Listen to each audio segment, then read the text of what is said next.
think the power of Standing Rock was unity. They were fighting for something and not against something. I hear and I see a lot of energy on the other people speaking, and I ask myself if it's very constructive, because what I've learned from Standing Rock is that the most powerful thing we can do is being non-violent, and prayer is the most powerful action a human being can do, and especially if you're living in a group and show it.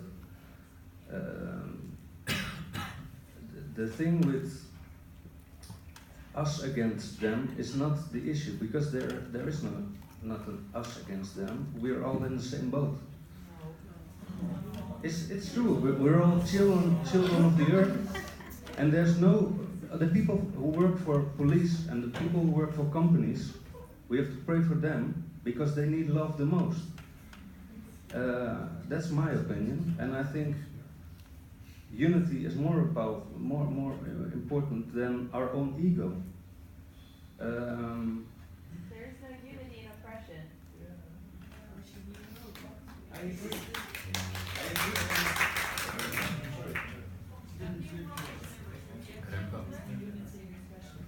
Can I? Yeah. I respond?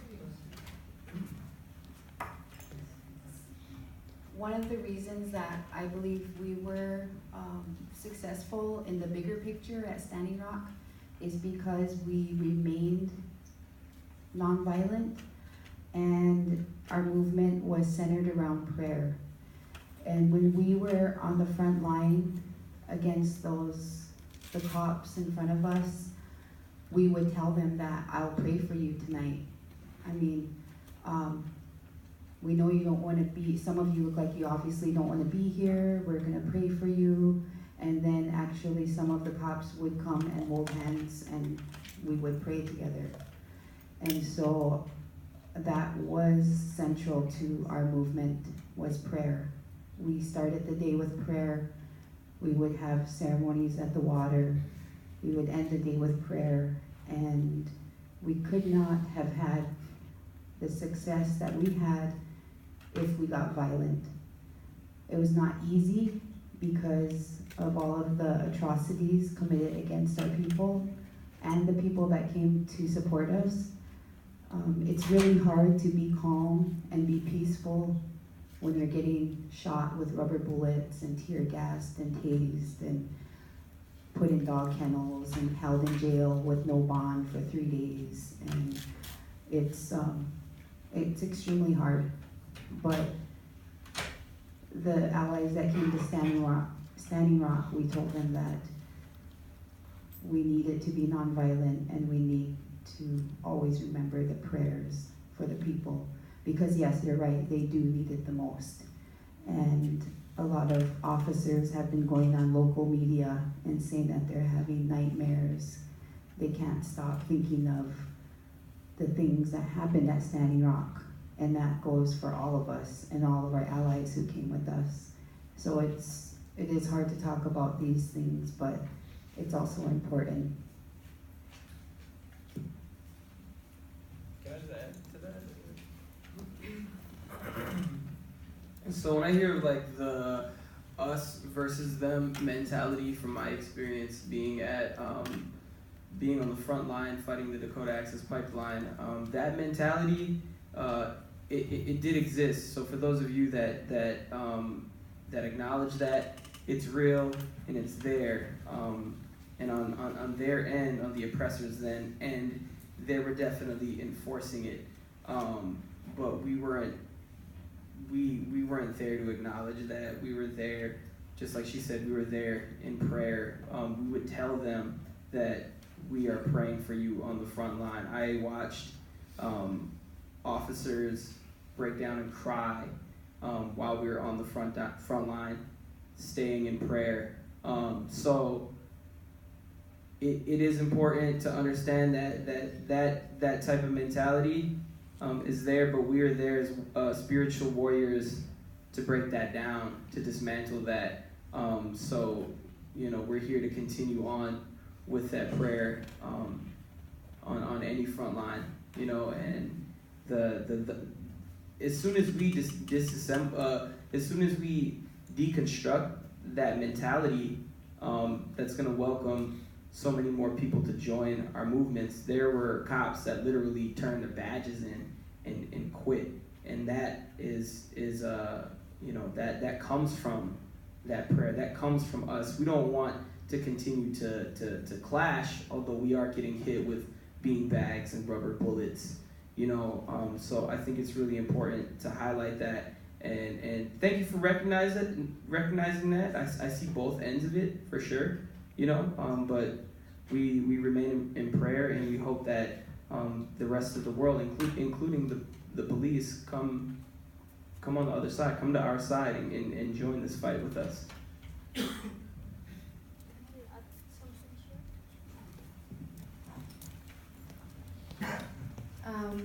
In Colombia, in the biggest coal mine, not Prodeco, but the other one which is bigger, they have organized different moments to judge the company and to come together and receive, because they have been also displaced, and it's a long story that I won't share here. Just one thing that happened when I was there staying, I saw a security guard coming into the community. We were staying at a community house, and this security guard from the mine was coming in, and I was surprised. And it happened to be he's part of the family. And so I was surprised, of course, how come this guy is part of the family but is a security guard from the mine. And they were said, well, he needs a way of, he needs his livelihoods. And that's what everyone faces in these communities. The companies come and try to divide and make it about us and them, as you just said. But everyone is part of the family. And it happens that these people also, like, they don't attack their own families. Because it's not that we all are El Cerrejón in this case, or we all are Chevron. It's that we all are Earth. We all are the community. And that's what at the end counts. It's not the company. It's defending their territory. And if they have to work there, is part of the needs, but at the end, their belonging is to the Earth.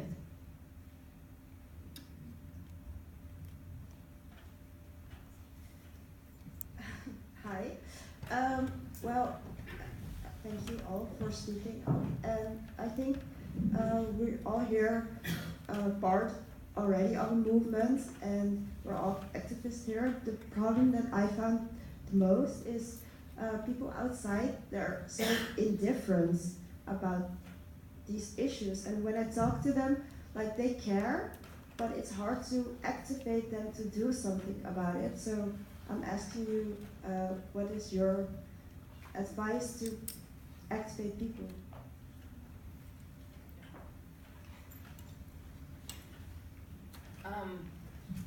Can you guys hear? Okay. I'll just give you an example of some things that we've done, because I think I'll go back to us being the 1% and indigenous people making up 5% of the world. I think there's already a huge indifference of involvement there, and that's one thing we've run into back home, is not everybody wanted to listen to what was going on at Standing Rock. I think a lot of times when when people aren't directly affected by it, which people don't realize that they're all affected by it, because we all need to drink water. We weren't fighting just for our rights. We were fighting for water for our future generations, for our children, for 18 million people downstream. So for me, I didn't get to stay at camp the entire time, like the rest of my fellow water protectors. And however, I went back home and wanted to continue that movement. And I ran into what you're talking about. Yes, we're all activists and things, and it's easy to get those people involved, but how do you get those other people involved?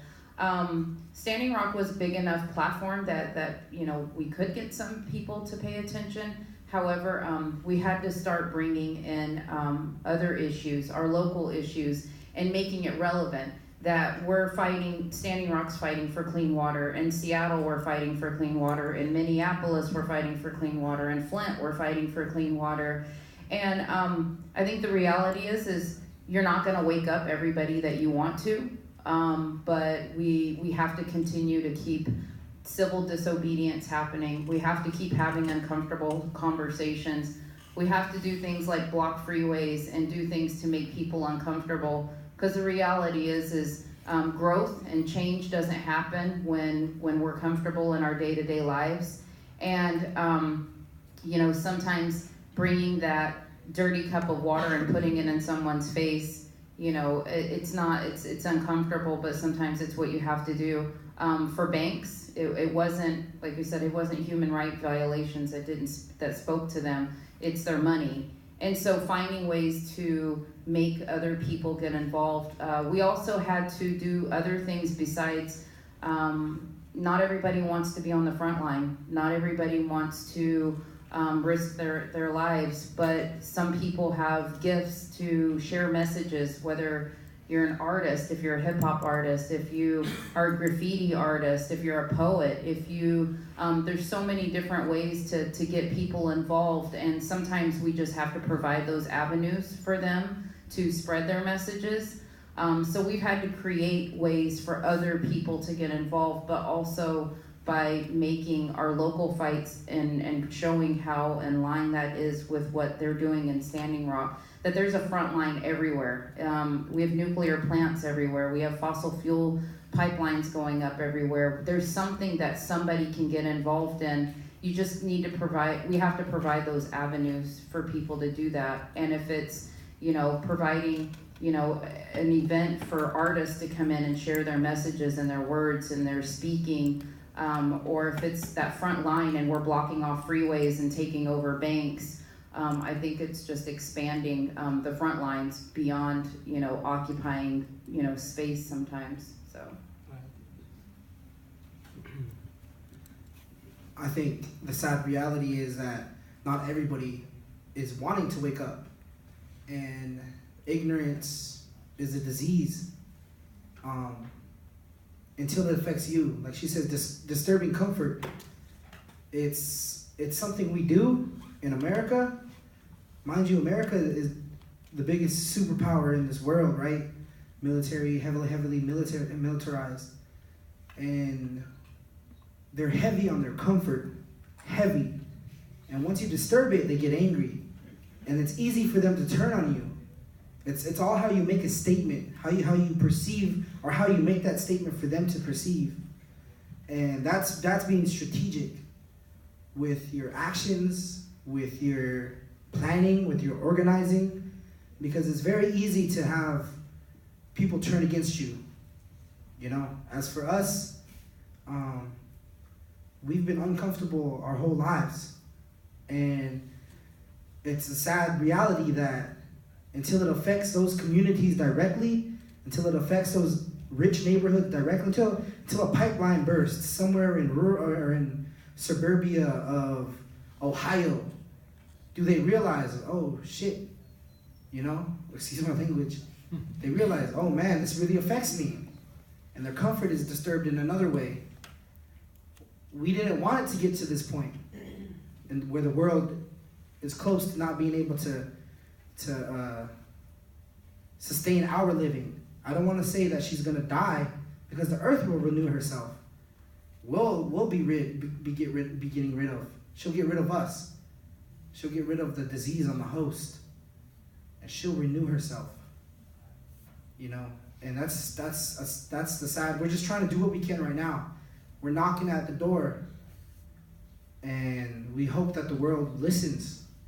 But it's a hard thing to do, and with what your organizations can do, with what you can do as a person, that helps our fight greatly. Greatly.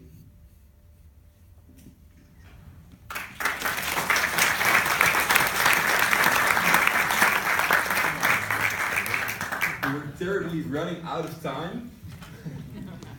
I don't know if you still like to do one last question as panel, as public.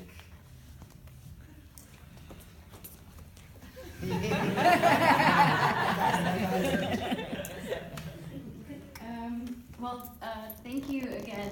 I think it's kind of, we can't say it enough. Thank you for taking the time to come here and share your stories with us. I guess my question is for, like Donald and stuff who are here in the Netherlands. Are you yourself or is Milieu Defensie planning to support the Code Rood action? That's my question. And the essay as well. Are you going to join? Yes. Well, there's a manifesto. You want to speak? Hear me? Of course. To be honest, we're very careful to get involved, and I'll explain why. We're a very big organization, and we love it when people take grassroots action. And when a big organization with all of its power and money and professional people get into the act of another grassroots organization, we could easily, even if we don't want to, smother it. So what we are calling upon our activists and our supporters, using our social media channels, to call upon people to participate in Code Red. And I guess half of the office staff will participate, but we will not participate as Milieu Defensie, because this is an action of you.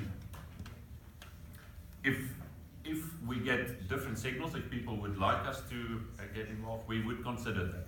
But up until now, that is the. It's the same goal. It's the same goal. Why shouldn't you cooperate? It's the same goal you're fighting for. Why shouldn't you cooperate? Join forces. I think with experience at Standing Rock, we had offers and the organizations that actually came to stand with us, IP3, Greenpeace, 350, all these big organizations came, and they also took the same route because, that's a good answer, because those organizations that came to Standing Rock, they didn't do that. They came and they tried to kind of take over, and so we clashed. The indigenous clashed with that movement. Sorry, please. Can I answer, because you also asked me as an MP for the Socialist Party. I got an email today asking if I could be there as an independent MP to look at what was happening. But yesterday we got invited to be joining the protest against the Tihange. And I already said that I would be joining that protest, where it's an international protest against the Tihange power plant, nuclear power plant, sorry. And I think it's very powerful that we are joining in, holding hands with our German and our Belgian comrades to fight this nuclear power plant. So I already made plans for that day. I do support the causes that you are listing, and I think it's very very wise that you also state that you support the workers there, because I've been at the Hemweg Centrale a couple of weeks ago, and I spoke to the workers who work in both the in the Hemweg Centrale and the supplier in the chain of supplies, and they're very, very worried about their future, because we know that many of the coal plants are gonna be closed down, and the government is saving up money, but the money is all going to the owners of all the plants, and all the plants are foreign owned, and the workers are very worried about their future.